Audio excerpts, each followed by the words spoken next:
So we're back for segment 2 of Pro Tools Authority, episode 9. Let's start by talking about changing track order. It's very easy to change track order in Pro Tools, and it can be very useful for your session organization and maintaining good session workflow, navigation, and efficiency. You'll notice as you change track order that any change in track order in the mix window will automatically be made in the edit window. And any change in track order made in the edit window will automatically be made in the mix window. Also, any control surfaces that you're using with your system will be updated and adjusted with any changes in track order that you make. So anyway, I like to arrange my tracks in a logical order. So for example, I'll place all drum tracks together, all bass tracks next to each other, any piano or keys tracks together, or guitars will be clumped together. And I'll also often put things, like backing vocals will be next to one another. Just anything that seems to be the same group of things, I'll group together. So I'll also take these sections of tracks and I'll arrange them in an order that makes sense to me. So for example, I'll start with the lows at one end and then move up. So just as an example, I might have drums to the far left and then bass tracks next to that, and then guitars and then lead guitars and then backing vocals and then lead vocals. But it's just an example. I don't always do it that way, and there's no one right way to do this, but most engineers will use a system that's similar to this to keep their tracks organized in a logical manner. And logical is really the key word there, right? So you can, so you can figure out where your stuff is. So you can easily change the track order by clicking on the track nameplate in the edit window, and you just drag the track up or down relative to the other tracks. So let's look at that. So what I'm going to do is I'm going to drag this audio 3 up to be in front. I'm just clicking and holding my click, and I'm going to bring it up before this MIDI track here. And that's it. You just let go of the click when you have it where you want it. So you can also click on the track's nameplate in the mix window and drag the track left or right relative to the other tracks. So let's look at that. So I'm going to do Command equals to switch over to that mix window. And here's my audio 3 track. So maybe I'll drag it right back where it was before. I think it was around here. And there it is. It's that easy. So a less common way to change track order is to click and drag on the track name in the track list to rearrange the order. So I don't really see engineers doing this that often, but let's look at it really quickly. So here's my track list. So I can take audio, I'll move audio 3 again just to be consistent. So I'm just going to click and drag, and I can bring it up below that master track. And now you see how it's between the master track and that aux track that I have. So it's pretty simple. One thing to keep in mind, though, is that you cannot use Command Z to undo a change in track order that you've made. So I can show you that if I try to do Command Z, you can see that I hit that key and it's not moving that audio 3 track around at all. It's not undoing what I did. Okay, so let's talk about zooming in Pro Tools. So we already covered the existence of the zoomer tool and how it can be used to zoom in on a waveform.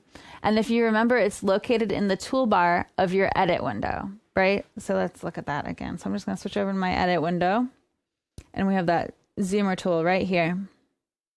So you can easily zoom in and out with this tool. And once you have your zoomer tool selected, you can click on any point on a track to zoom in towards that precise point. And clicking multiple times will zoom you in further.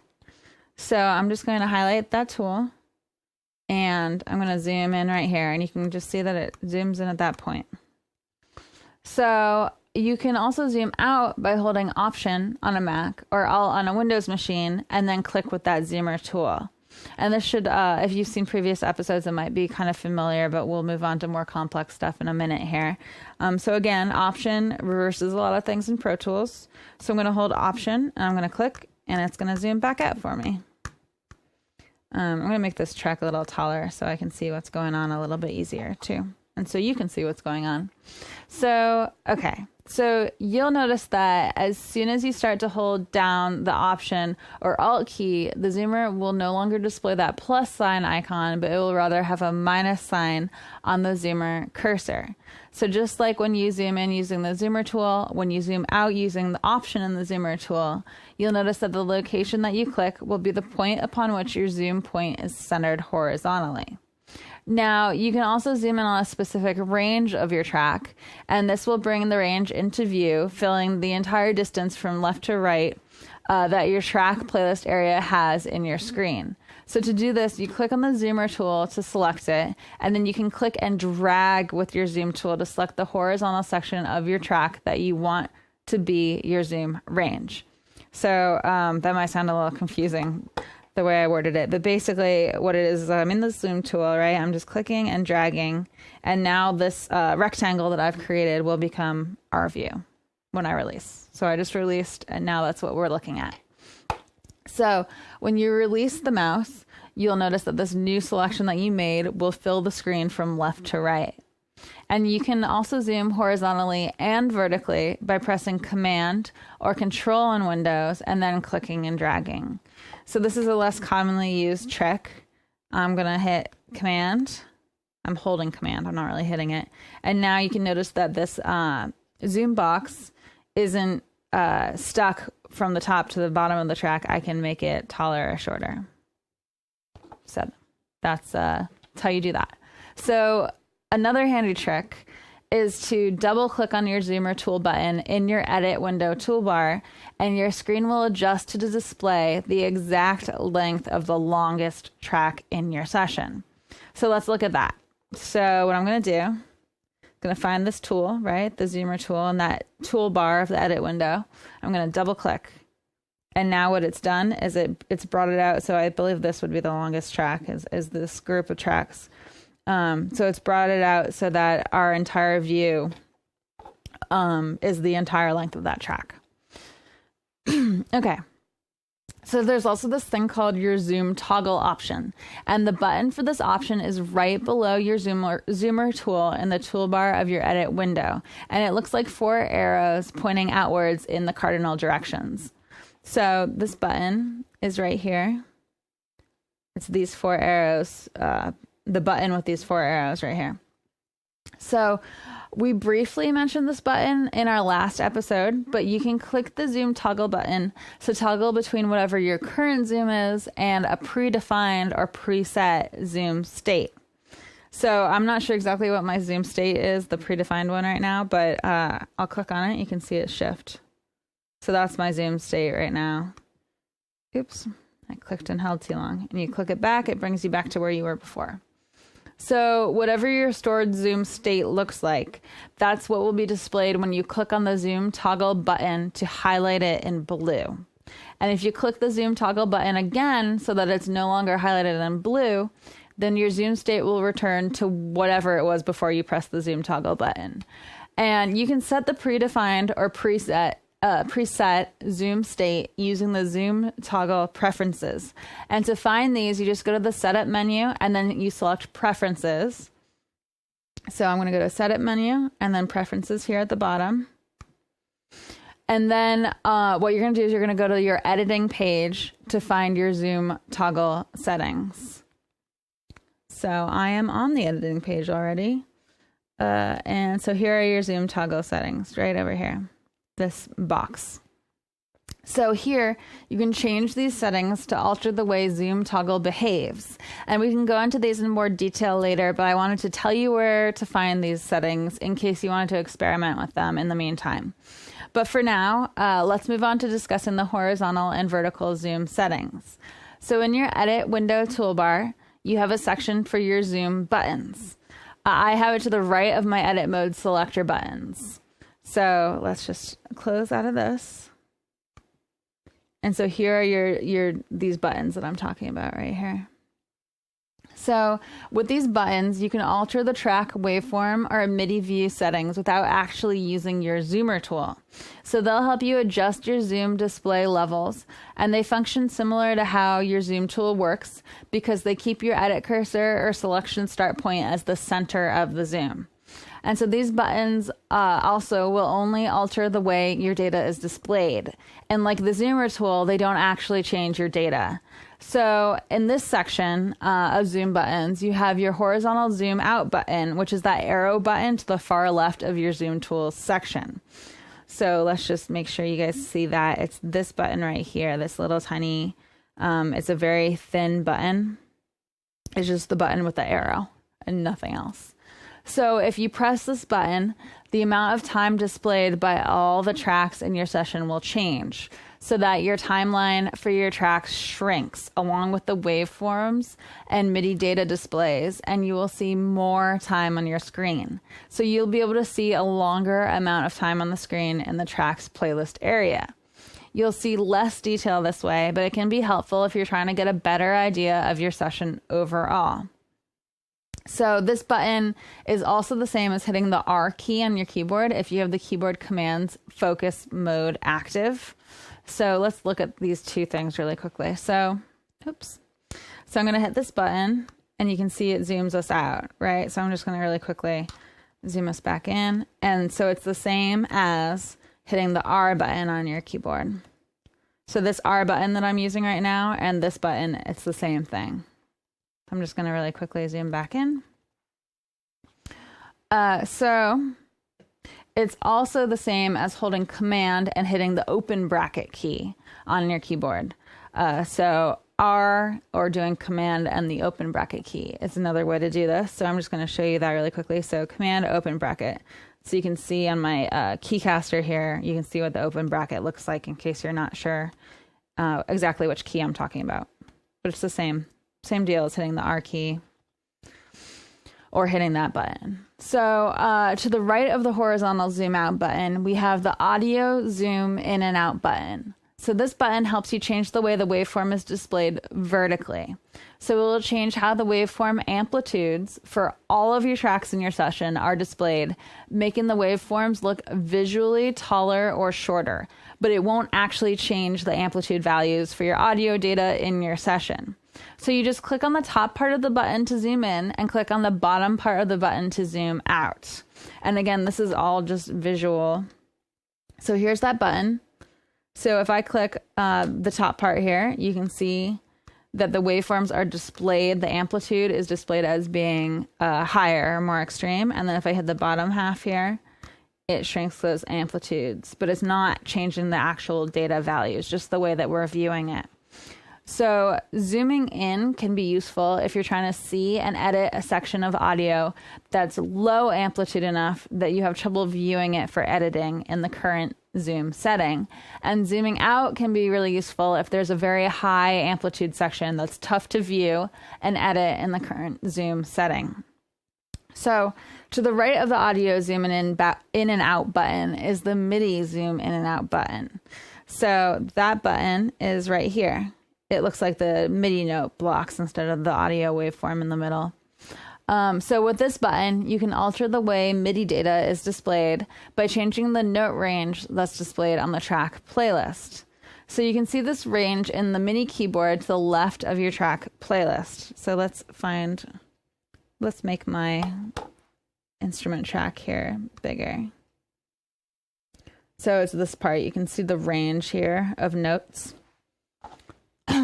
So before you use this button, be sure to check that your MIDI compatible tracks are not in clip view, because if they are, then your MIDI zoom in and out buttons will not affect your view. So I'm just going to do that really quickly here. Make sure I'm in clip view. So I can go over here and check, and it says clips. If it wasn't, I could click on this selector and select clips here. Sometimes it'll probably be in notes is the second most common one. So I'm in the clips view, so that's good. So now if I click on the top of the MIDI zoom in and out button, I can zoom the MIDI view in, which will show a smaller range of notes on the track, but the notes will display bigger or rather taller. And if I click on the bottom of the MIDI zoom in and out button, then the MIDI view will be zoomed out, which will show a larger range of notes on my track, but the notes will display smaller. So let's just look at that very quickly. Oh. So we have the top and the bottom of this MIDI button, and if you just watch this range here. Oh my gosh. Oh, you know what? I mixed it up here. So it's actually, we want to make sure we're not in clips view. But, so we're in notes view over here, and we can see that shrinking and growing. So you see how this piano roll gets bigger as I hit the up button, and we're going to see a smaller range, but it's going to be bigger and easier to view. And then if we hit down, then we have a bigger range, but they're so tiny it can be hard to really see. So it depends on preference, really, what you want to view. So to the right of the MIDI zoom in and out button is the horizontal zoom in button. And this is the thin button with an arrow that's pointing to the right. So just like that first button we looked at, we have this button, the horizontal zoom in button. So it logically works the opposite way of the horizontal zoom out button, right? So when you press the horizontal zoom in button, your timeline display will zoom in time. So as you press the button, less time will be displayed on your screen. So let's look at that. So I'm just going to hit the button, and you can see it zooming in here. It's going to zoom out a bit. Okay. So this is the same as hitting the T key on your keyboard with the keyboard command focus active.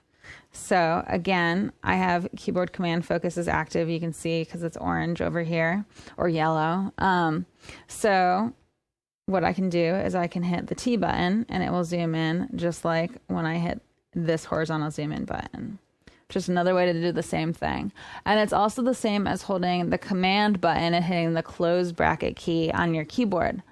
So using the horizontal zoom in button or one of these other techniques to zoom in is really great for detailed editing work. And although the button is useful, I actually tend to use the keyboard shortcuts because they're a lot faster. So anyway, those are the zoom buttons. And another good thing to note is that you can click on any of these zoom buttons, and while holding your click, you can drag the mouse and you'll get a continuous zoom effect.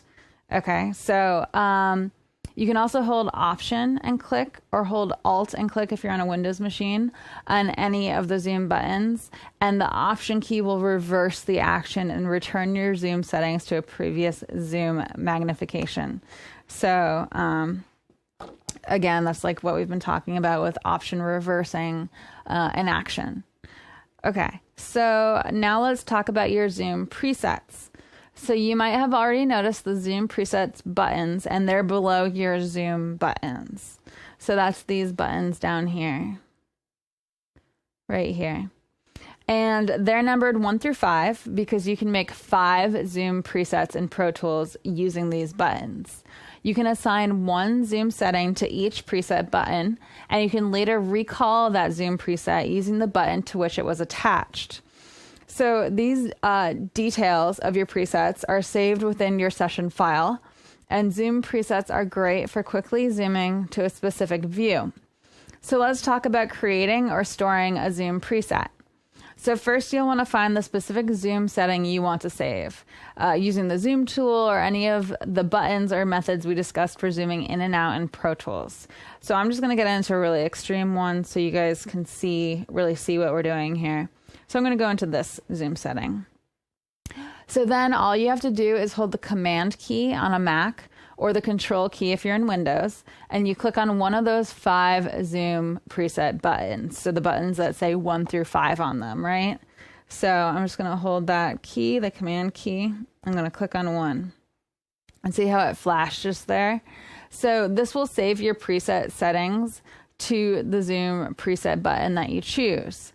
And another way to do the same thing is to click and hold on one of the zoom preset buttons and then select Save a Zoom Preset from the drop-down menu that appears. So let's look at that really quickly. So I'm just going to click and hold on this one, going to do Save Zoom Preset. So once you've saved your presets, if you want to recall a preset, all you have to do is click on the corresponding Zoom preset button. So it's pretty simple. I'm just going to zoom into something that's the opposite of what I just saved here, so you can, just for the demonstration purposes. So now it's pretty far from what I saved, right? So I'm just going to hit this one button that we just saved, and you'll see that it instantly zooms out to that setting that we were in before. So another thing you can do is you can press the Control key on a Mac or the Start key in Windows, and then press the number of the preset that you want to recall on the numerical keypad. So I don't have a numerical keypad right now, so I can't show you that, but that's another way you can do that same thing. So this will also recall the Zoom preset. Okay, so now let's talk about adding markers to your session. So markers are great for marking and then later finding specific spots within your session. You can also use markers to make selections. So Pro Tools has something called memory locations, and you can create up to 999 memory locations per Pro Tools session. And you can use these memory locations to recall and store a bunch of different display and edit settings. So memory locations let you store horizontal and vertical screen magnification settings, just like your Zoom presets, but they can also be used to do more than just that. So you can create two types of memory locations. There are selections or markers. So let's pause for just a minute, and when we return for segment 3 of this episode, we will start by discussing markers in Pro Tools.